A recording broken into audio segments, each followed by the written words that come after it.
एक कण तत्काल उसका ग्रहण कर लो, दूसरे क्षण ही शरीर नष्ट हो गया तो भगवान के अधरामृत से हम वंचित हो जाएंगे।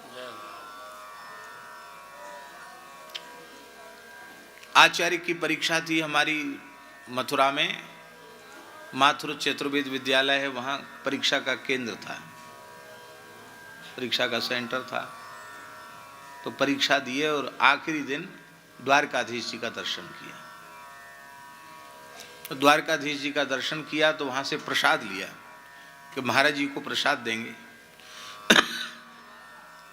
वहां कुछ सेवा अर्पित करने पर प्रसाद मिलता है, सेवा अर्पित की गई, प्रसाद मिला। तो ऐसे गमछा में प्रसाद को बांध लिया। एक गांठ पंडितों वाली गांठ होती है,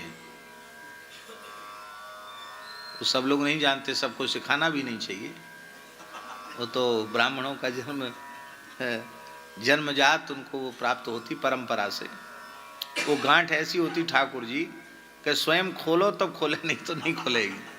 हर एक आदमी जल्दी खोल नहीं सकता, खुलती नहीं गांठ। तो पंडित वाली गांठ लगा के प्रसाद उसमें बांधी, पोटरी सी लटक रही। और यहाँ रंग जी के बगीचा में एक दक्षिण भारत से आए थे, वो नरसिंह भगवान का यज्ञ कर रहे थे, नरसिंह यज्ञ, उसकी पूर्णाहुति भी थी। पर परीक्षा के कारण हम जा नहीं सके, तो उस दिन हमने सोचा कि चलो आज वहाँ भी हुआ है तो यहाँ पूर्णाहुति में यहाँ भी दर्शन कर लें।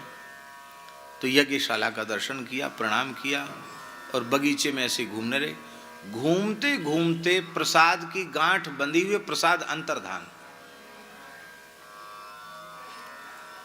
गांठ ज्यों की त्यों बंध रही है, वो तो खोलने से खोले, गांठ बंध रही, प्रसाद अंतर्धान। आश्चर्य, हल्की सी होगी। मैंने कहा क्या हुआ, थोड़ा अंधेरा सा हो गया था।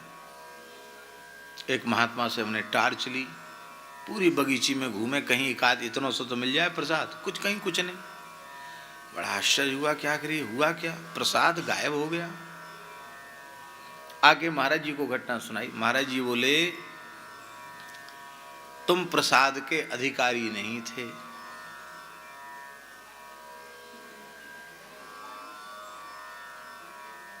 प्रसाद के अधिकारी होते तो तत्काल एक कण लेना चाहिए था तुमको, तुमने प्रमाद किया, ये प्रसाद का तिरस्कार हो गया।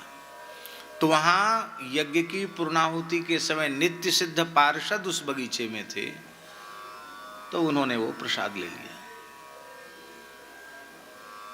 इसलिए तुम संदेह मत करो, दिव्य पार्षदों ने प्रसाद ले लिया।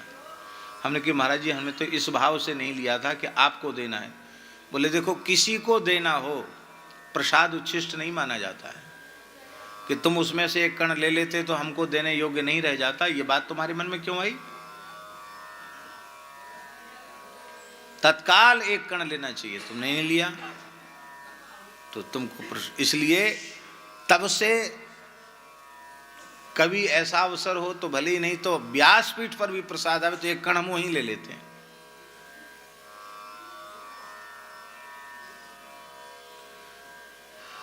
करोड़ कल्प तक भी साधन करने के बाद भी क्या इनका अधरामृत हमें मिल सकता है?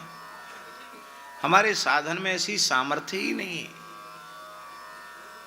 पर संतों ने, आचार्यों ने कितनी कृपा की है, सहज इनका अधरामृत हमें मिल रहा है। इससे बड़ा सौभाग्य और क्या हो सकता है? अतिशय सौभाग्य।